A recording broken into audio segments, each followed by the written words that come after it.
When I was in school and learning about U.S. history, one phrase that was used to describe the many different cultures and nations of the people who made their way to the colonies and mingled together was melting pot. This episode isn't about the American melting pot, but a completely different one. Azerbaijan is a country whose own people will describe it as multicultural. Over the centuries, the Caucasus region had played host to a number of different people and rulers, from the ancient Scythians to the Soviet Union. Azerbaijan has seen it all. We may not be able to see it all either in this single episode, but we're going to try. I'm Scott Parrish, and you're listening to Dying to Eat, the podcast that delves into many different cultures and nations of the world throughout time while exploring the different attitudes about death and food. If you love history, good eating, and fascinating stories, then I've got a great show in store for you, so make sure you stick around to the end to see what's cooking this week. I'd also like to take a moment to thank our sponsor, thetailoredhemp.com. Healthline talks about acne, and it says it is caused by a number of factors, including genetics, bacteria, and underlying inflammation, and the overproduction of sebum, an oily secretion made by the sebaceous glands of the skin. Based on recent scientific studies, CBD oil may help treat acne due to its anti-inflammatory properties and ability to reduce sebum production. So if you'd like to try CBD to treat acne, contact thetailoredhemp.com. Now, on with the show. Azerbaijan officially is the Republic of Azerbaijan and is located in Eastern Europe, and it's on the edge of Western Asia. It's part of the Caucasus region and is bound by the Caspian Sea to the east, Russia to the north, Georgia to the northwest, Armenia and Turkey to the west, and Iran to the south. Azerbaijan's name comes from the Persian words Azer, which means fire, and Bagan, which means protector. The name that was first applied in ancient times to this area is around Baku, Azerbaijan's current capital. Here, rich deposits of natural gas and oil resting close to the surface meant that in places the soil was actually flammable. That's amazing. A temple was built to honor what the people considered to be the powerful forces in play, and many came on pilgrimage to see the wonders that the site offered. Kingdoms rose and fell throughout the centuries as competing empires and cultures vied for the dominance and influence. The current country, its people, language, religion, and culture are a result of a long evolution that reflects that history. Finally gaining independence in 1991, the young nation was immediately faced with immense hurdles, both economic and territorial, that continue to affect its foreign and domestic politics. Three physical features dominate Azerbaijan: the Caspian Sea, whose shoreline forms a natural boundary to the east; the greater Caucasus mountain range that's to the north; the extensive flatlands at the country's center. The Hinola Valley, in particular, has come to be known for its striking beauty. The Caucasus Mountains are a high, rugged range that ends abruptly in the Caspian and the Black Sea shores. Azerbaijan, on the Caspian end of this range, has drastic elevation changes that allow its climate to range from chilly alpine at its peaks to subtropical at the coast, all in the space of the size of the U.S. state of South Carolina. Azerbaijan has long taken advantage of this climate diversity to grow its array of crops that today range from tobacco and cotton to vegetables and citrus fruits to grains and grapes. There are 106 species of mammals, 97 species of fish, 363 species of birds, 10 species of amphibians, and 52 species of reptiles, which have all been recorded and classified in Azerbaijan. And that sounds like a really crowded country. Is there room for the people? So Baku, Azerbaijan's capital, lies in its extreme east, filling the natural hook of the Absheron Peninsula that spikes prominently into the Caspian. This shape makes Baku one of the Caspian's best natural ports. Azerbaijan has long drawn strategic, military, and economic advantage from this. Baku and its metropolitan area are home to over 2.3 million residents. Of course, with all those animals, they all got to live in the capital, right? So 1/4 of the country's population lives in that one city. Much of Azerbaijan's extensive oil and natural gas production is located on and around the peninsula, with additional major points dotting the Kura River. Overall, Azerbaijan is a beautiful country with a lot of opportunities, but it's not without its underlying issues. Issues that started a long, long time ago. But before we get into that, let's start from the beginning. The earliest evidence of human settlement in the territory of Azerbaijan dates back to the late Stone Age. In fact, there's a complex cave system that is very important to prehistoric history. It's called Ozalk. And that cave and the Neanderthal fossils dating back to 300,000 years ago have been found there, as well as other evidence from man from the Middle Paleolithic era. But maybe that's starting a little bit too far back. So let's fast forward a little. The Azerbaijan people are descended from the Caucasus Albanians. The Albanians were, along with Armenia and Georgia, once a third great Christian kingdom located in the Caucasus. However, in the great clashes between the Romans, Persians, Arabs, and Turks, the Albanians, unlike the Armenians and Georgians, were subsumed into other cultures. This was a long process that took several centuries. While some splinter groups of Albanians emerged into the Armenian and Georgian cultures, much of what had been Albania adopted Islam under the Arabs circa 700 to 800 AD. A Persian language under the Persians, which became known as Old Azeri by about 1100 and beginning in the 12th century, would become Azerbaijan Turks when the Uygulazar Turks began arriving in large numbers from Turkmenistan, and on the other side of the Caspian, and they were part of the Mongol migrations. These same Uygulazar Turks would settle as far west as the Anatolian Peninsula, founding the Turkic culture of modern-day Turkey. Through this evolution, the modern Azerbaijani language and culture, which are Turkic, emerged in the 16th century. In the early 16th century, the area of modern Azerbaijan was ruled by the Safavids, which is a Persian dynasty that originated in a Shiite religious order known as Safaviya, and it's named for its charismatic leader, Safi ad-Din. Safaviya was founded in Azerbaijan. Its leaders were Kurdish and Azerbaijani.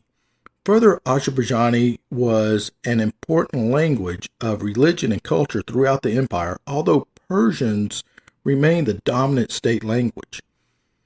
The Safavids made Shiite Islam their state religion and converted the Azerbaijanis and Iranians away from Sunnism, which is still the dominant branch of Islam among the Azerbaijan neighbors.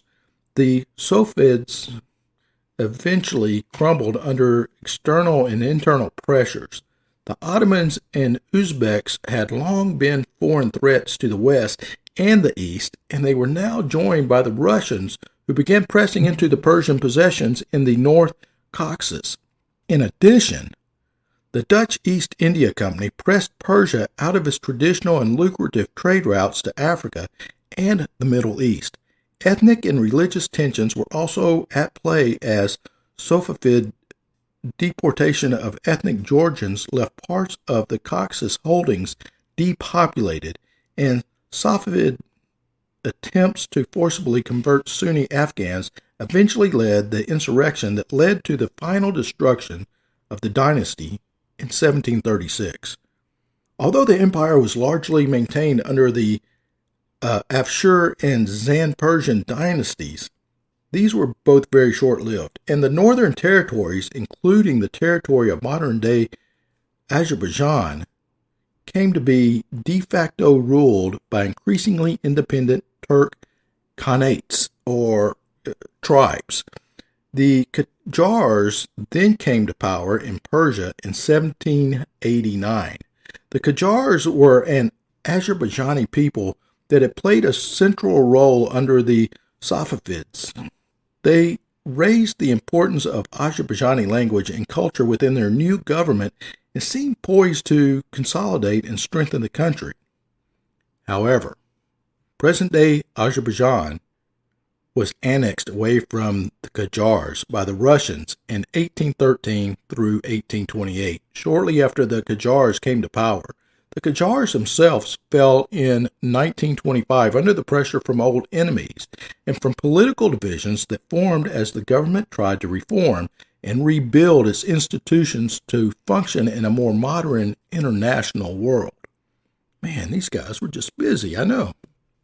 As the local Khanates began exercising more sovereignty, the Georgian kingdoms of Kardi-Kahiti and Emir-Itihi, which at the time covered most of the central Caucasus, declared independence from Persia and became Russian protectorates in 1783. The Qajars, however, were set to rebuild the empire and re-subjugated the Georgians in a bloody battle in 1795. Russia wanted to maintain influence in the region, however, which they saw as a strategic launching pad from which to attack and defend against the Ottomans and the Persians. Thus, in the early 1800s, a series of conflicts broke out between Russia and Persia.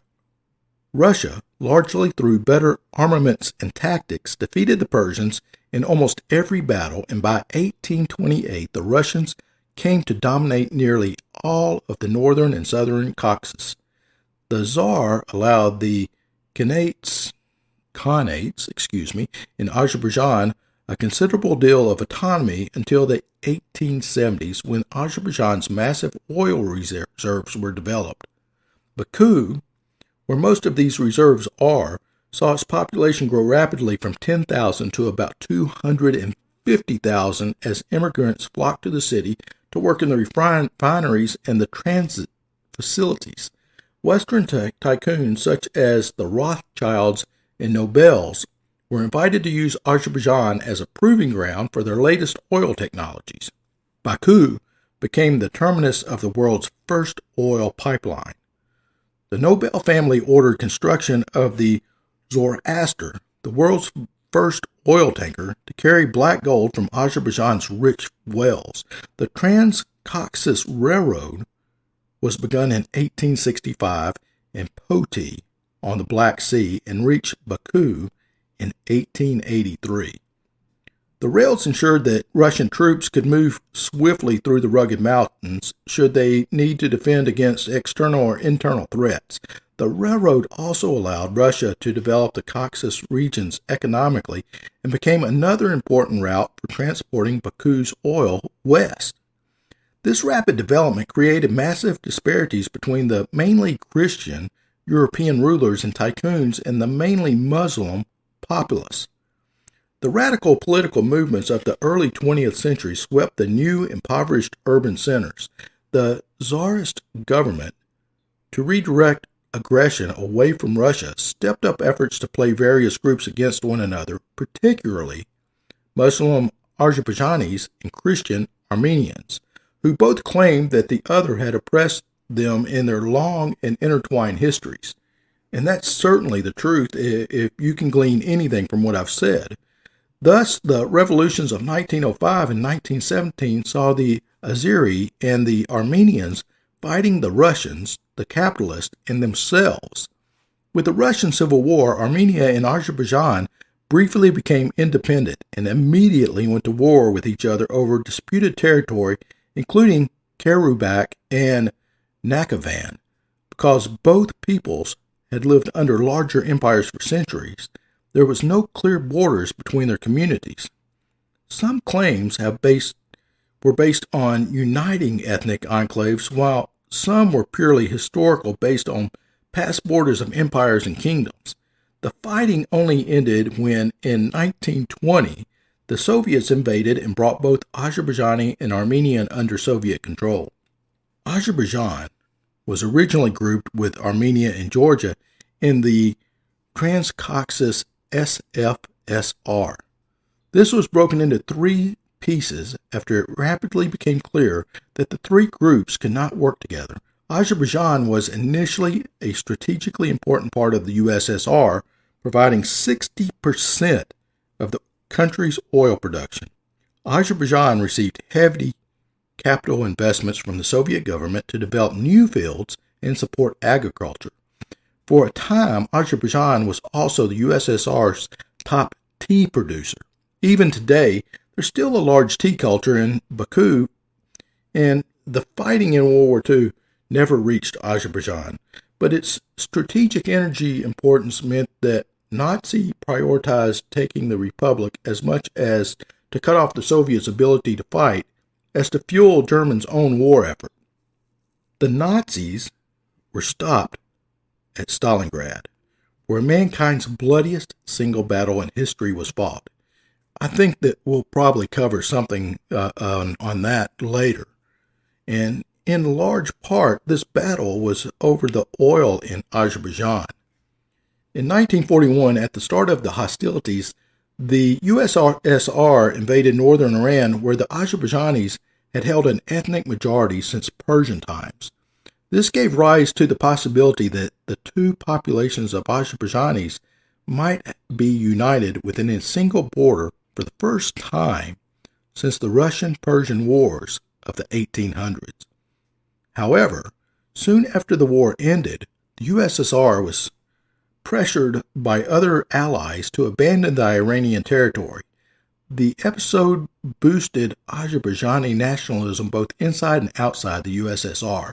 By the 1960s, most of Azerbaijan's developed oil fields had dried up, and although it was known that the Caspian still held considerable reserves, the USSR prioritized developing the Siberian fields in part because onshore drilling was cheaper and because Azerbaijan, at the edge of USSR, was considered strategically more valuable.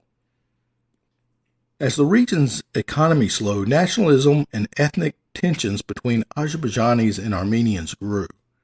The USSR tried to appease the Azerbaijanis by promoting Hadi Aliyev, a native Azerbaijani, to head of the region and even gave him a seat on the Politburo,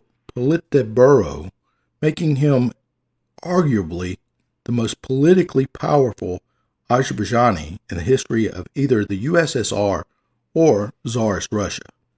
Aliyev was given a mandate to support alternative industries in Azerbaijan and gained success both politically and economically by pushing production of cotton. However, this came at an ecological cost as irrigation and planting negatively affected the soil. The 1980s and glasnost brought more economic problems to Azerbaijan as the Soviet economy and political system crumbled. Hadi Aliyev initially resisted the reforms and was forced out of politics by the Gorbachev administration. As economic problems mounted, so did ethnic tensions as Armenia pushed back to give Agro-Akno-Brak an Armenian majority region in Azerbaijan.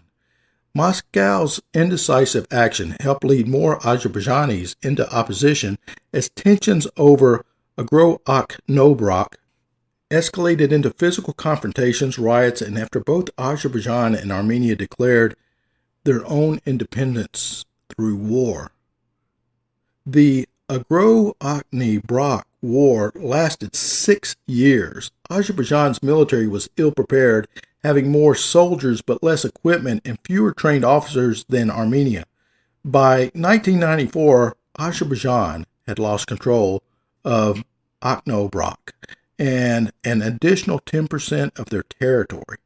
The ceasefire declared that year, the Bishkek Protocol, gave Azerbaijan sovereignty over the area, but also wide autonomy to the disputed territories. However, The protocol was never fully implemented, and Agro-Akno-Brak had declared itself autonomous republic, although it is unrecognized by the international community. I don't think that's the first time we've heard that. Didn't the Mormons go through something like that? Thus, the conflict war was frozen in 1994, and although the OSCE Misnik Group was created to find an amicable solution to the lingering conflict, no long-term solution has been found. Agro-Akno-Brak continues to have major implications for Azerbaijan. Internally, the war left close to 10% of the population displaced, many living in small huts and railroad cars, unable to return to their homes. With war and rising nationalism, Azerbaijan's early years of independence, most of its minorities, which once included Russians and Armenians numbering about 500,000 each, left the country. Today, Azerbaijan is 92% ethnically Azerbaijani. Wow. Azerbaijan's first president, the former Soviet leader Ayaz Aliyevov, was voted out of office in 1992 in large part by an electorate unhappy with the results of the war. He was replaced by Abulfaz Lashabe, a former Soviet dissident and a pro-Western economic liberal. However, claiming mismanagement and corruption in the continued efforts to secure Agro-Akno-Brak, the Azerbaijani military eventually turned on Lashabe and displaced him in a coup, bringing back former Soviet leader Hadi Aliyev, who was at that time 70 years old. I think we can relate to that. We've had a couple of elderly statesmen running our country, right? Ayaz quickly consolidated power by first meeting popular demands. He froze the conflict by signing the Bishkek Accords, ending the fighting. He also signed the contract of the century with a consortium of 11 major international oil companies to develop the large offshore reserves Azerbaijan holds in the Caspian.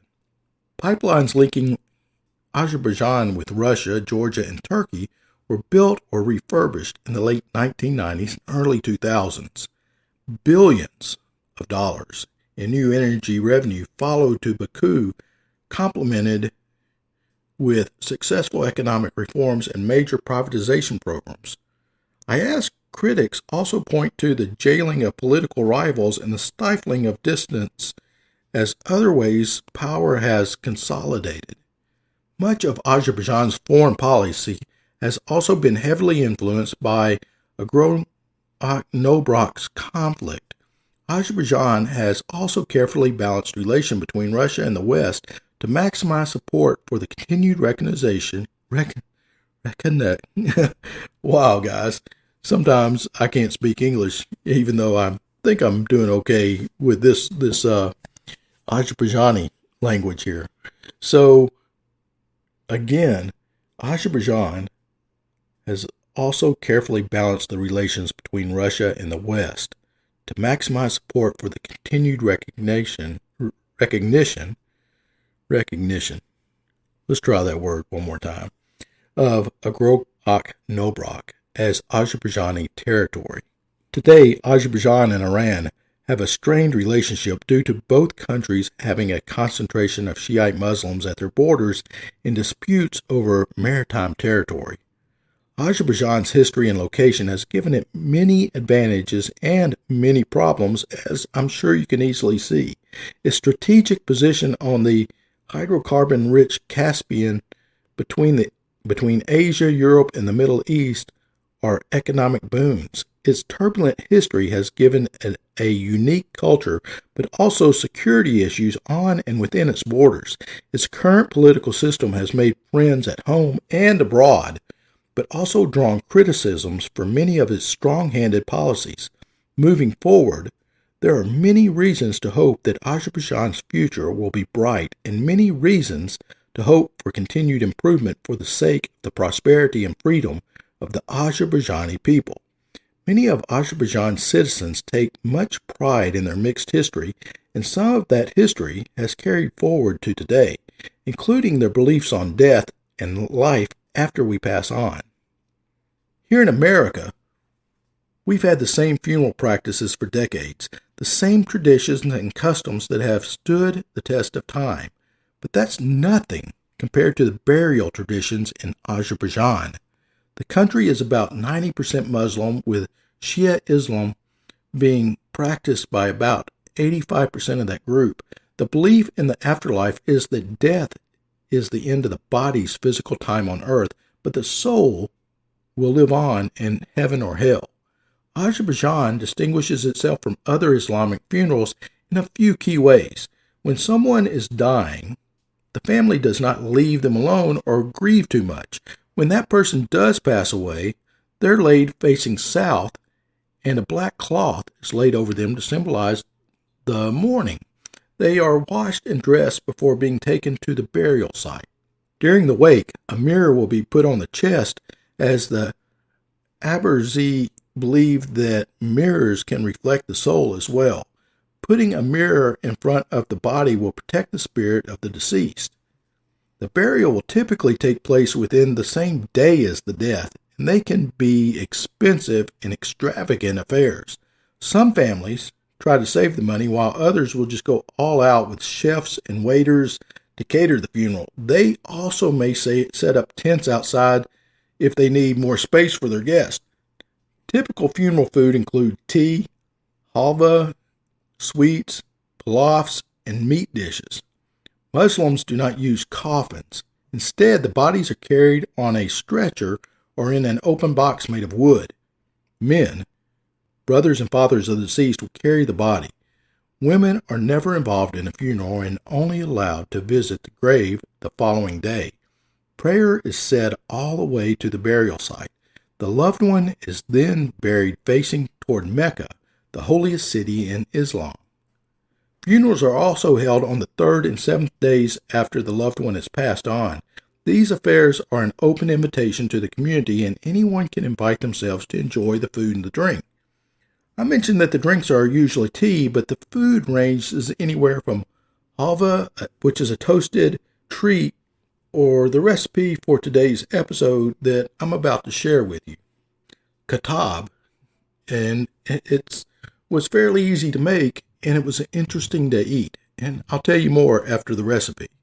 So first you have to make a dough, and it's 1 cup of whole wheat flour, 1 cup of all-purpose flour, half a teaspoon of salt, and 2 tablespoons of oil.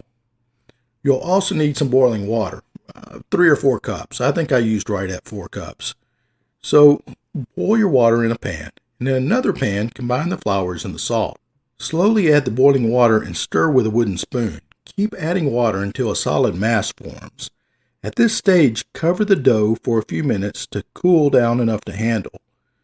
Actually, when this happened, I rolled it with my hands. It's very sticky and it'll get all over everything, but you'll incorporate it well. Now add the oil and knead that mixture into a soft dough. Sprinkle with a little warm water if you need to so it doesn't dry out. Then cover the dough and let it rest for about 30 minutes. After the resting period, divide the dough into 8 equal pieces. Dust each ball with enough flour and with a little bit of flour and roll it into a very thin circle. Place about 2 tablespoons of filling on each half of the rolled dough and cover it with the other half. Now, when we talk about fillings, it can be just about anything you imagine. For the filling, I made 2 different versions. One was chopped apples with apple spice, and the other was sautéed onion, ground beef, green pepper, salt, and pepper. Very easy. I'm not going to go through how all you do is throw all this stuff in the pan and saute it. Seal the edges well and cook it on a hot cast iron or heavy pan. Apply oil on both sides and cook until it's golden brown. Now, back to what this tastes like. It's interesting because it kind of looks like a Hot Pocket or something similar to that. But when you bite into it, that dough, that wheat flour, it gives it a different texture than what you would expect. It's kind of like having a New York style pizza folded over. Now, I'm not saying a calzone here because it's not like a pizza dough. It's got a different texture and a different flavor. It's something definitely worth trying out. I'm Scott Parrish, your host, and I'd like to thank you for listening to Dying to Eat. I really hope you've enjoyed this episode, which was researched and co-written by Nellie Grace. This show was made possible by listeners like you, and I'd like to give a special shout out to some very good friends and military vets: Chris Fries, Darren Levi, John Stanley, Ron Perry, Eric Walquist, Ernie DeWitt, Todd Albano, and Uncle D. I'm really not sure I'd be here without your unwavering support. Thank you very much. Your support, all of your support drives this show, and we enjoy hearing from you. Find us on Facebook and Instagram at Dying to Eat Podcast. Let us know what topics you'd like to hear. Find future and past episodes on your favorite podcast platforms. Make sure to drop us a like and a 5-star rating, and don't forget to hit that subscribe button to stay updated on latest episodes. And until next time, stay lively.